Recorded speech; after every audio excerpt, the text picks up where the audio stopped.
Alright fellas, this is the first follow-up on the Bronx Zoo 3376 animated Lionel train car with the Giraffe. Okay, I did quite a bit of research online over the last couple of days about this and came up with several things which I think are worth noting about these animated cars, particularly this one. Alright, if you look at this giraffe from the down position, okay, it has a very slight tilt on the head, okay, to the left side, okay, down toward my thumb, okay, has a slight tilt to it. Also, take note of the two ears, okay. The right ear aims toward the back and up. The left ear aims straight out, okay. Now, why are these important? Well, if you go on the Lionel sites, the forums and what have you, you'll find that a lot of these giraffes get damaged over the years. Number one thing that happens is that left ear, which sticks out, gets clipped and gets broken or gets cracked. And the other thing that happens, which actually happened with this one, that's why what you're looking at there is a bit of a mystery. The pressure from that ear getting clipped as it comes through the opening in the boxcar, the impact shock over the years causes a crack in the long neck. And I had a crack here in the neck. It wasn't broken, it was cracked. It was obviously cracked. Okay, I felt a little wobble and I found the crack. Now there's a groove there. See that groove sits there? That goes all the way up. Well, that worked out perfectly for me because a wooden matchstick was the perfect solution. A wooden matchstick fit perfectly in that groove.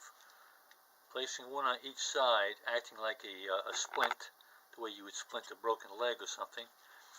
Okay, using my hot glue gun, putting a layer of hot glue, putting a splint on both sides, and covering it with hot glue again.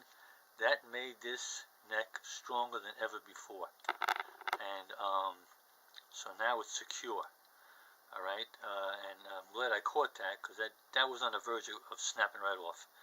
So I resolved that problem. Now the problem of, I'm very fortunate this ear here is not broken. This giraffe ear actually is in perfect condition, the two ears. And these little things are very important to Lionel collectors and especially purists.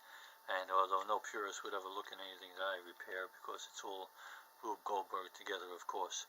But any rate, someone that restoring these ones for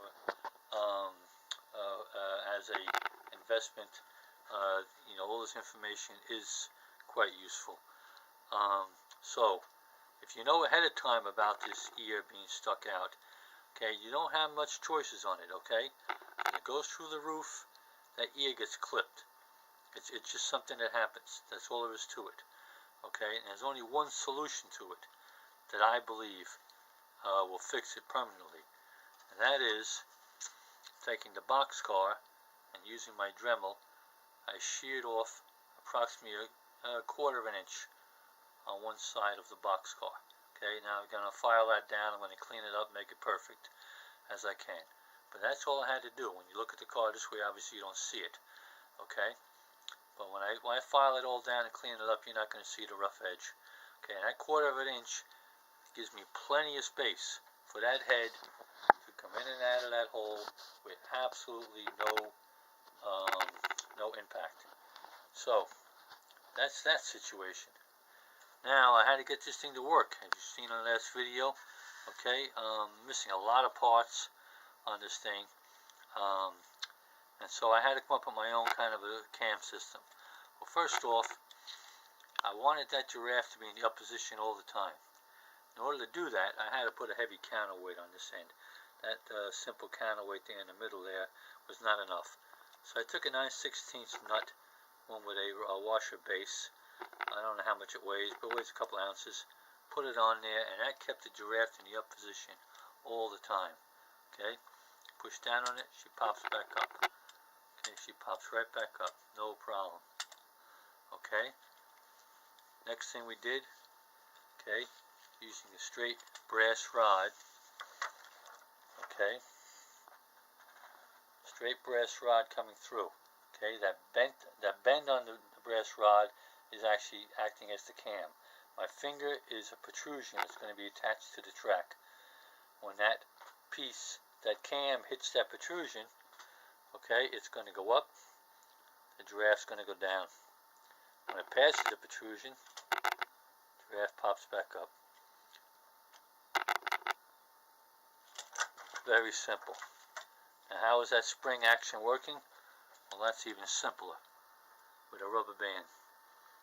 A rubber band tied between the neck and the shaft below, which is the camshaft. Okay, so very, very simple.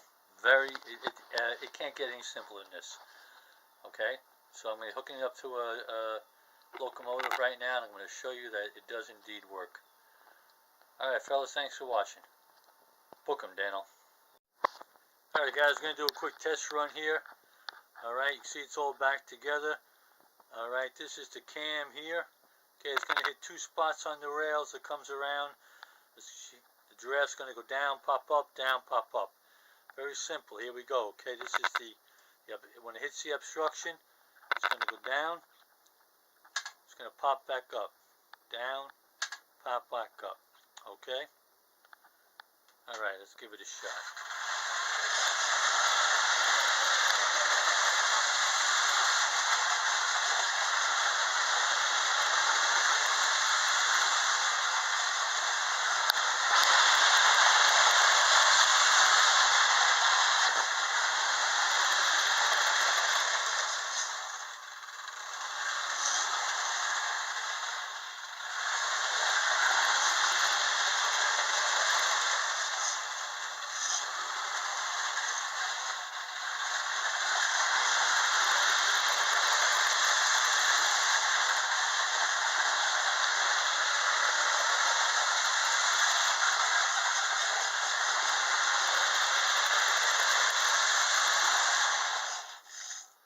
Okay guys, that's basically it, alright? And you see the giraffe goes all the way in. When it's going fast, the spring action makes it go all the way in. And no interference, no hitting of the giraffe. So, pretty happy with it. It's working pretty good. I'm going to button it up now and come up with a final situation on the location of the cam activators. But that's basically it, guys. Alright? We got it working and pretty happy with it. Thanks for watching. Book 'em, Daniel.